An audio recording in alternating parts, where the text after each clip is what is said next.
You already know that we had a shooting here earlier in the at 5th and 3rd and Pine, that is.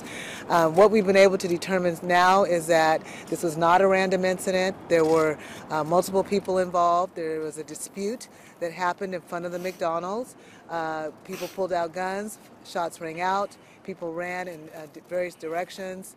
And as you know, we had multiple people that were injured. Officers were here quickly. We've been doing emphasis in the area for quite some time now. We were able to quickly arrive to provide life-saving measures to those that we found and located at the scene. Since that time, we've had our homicide unit out here, our crime scene investigations, and our gang unit. So we've locked everything down. Right now, we're in the process of collecting any additional information that we can. Based on the forensic information that we've got so far, as well as video, we were able to determine that multiple people involved as shooters, and we're trying to ferret out exactly other details that we can get at this point. So right now, if you have any information, if anybody saw anything, if anybody was here and they fled the scene, we do have a tip line, 206-233-5000. Again, we've locked it down. We're going to continue to pull up evidence, and we'll have this cleared before the early morning commute. I'm going to turn it over to Harold Scoggins to give you an update on that he might have, and then I'll stand by for a few questions. So just to give you a brief update, as I reported earlier, we transported 5 patients to Harborview. What we know is Harborview has reported receiving a total of 7 patients. So that means 2 additional patients have shown up. To give you an update, one of the patients we transported, which is approximately a 50-year-old female, she is in critical condition and she was in surgery earlier, and we do not have an update. And the 9-year-old boy that we reported that got shot also is in very serious condition.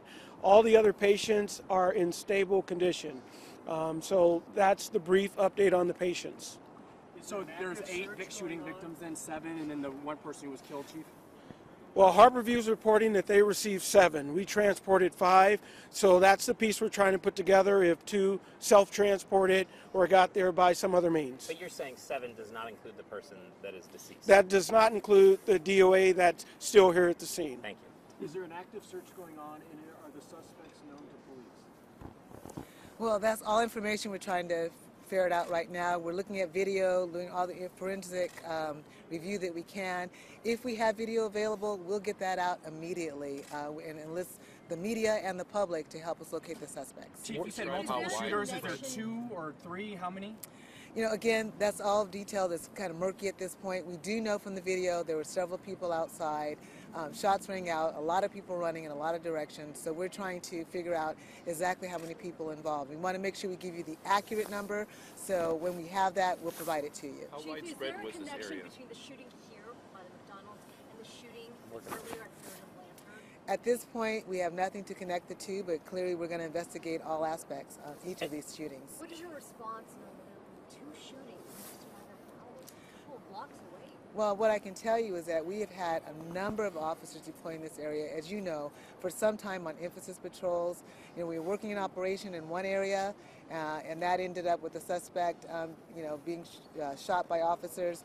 In this area, this is a completely other event where there was a disruption and some sort of dispute, and shots rang out. Chief, with the shooting victims, the number of shooting victims, so the number of shooting victims here, all of the people that have been transported, were any of them involved and also shooters? Everything is possible at this point, so I can't give you a definitive answer. I don't want to speculate. And then one follow-up to that, you talked about what may have motivated this a little bit. I mean, do you have any indication that there's a greater danger to the public tonight?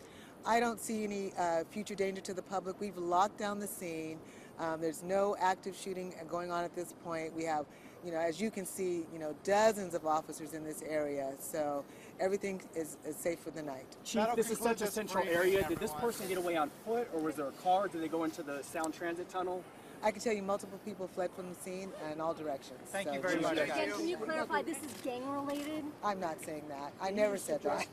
Sorry, folks. Thank you very much.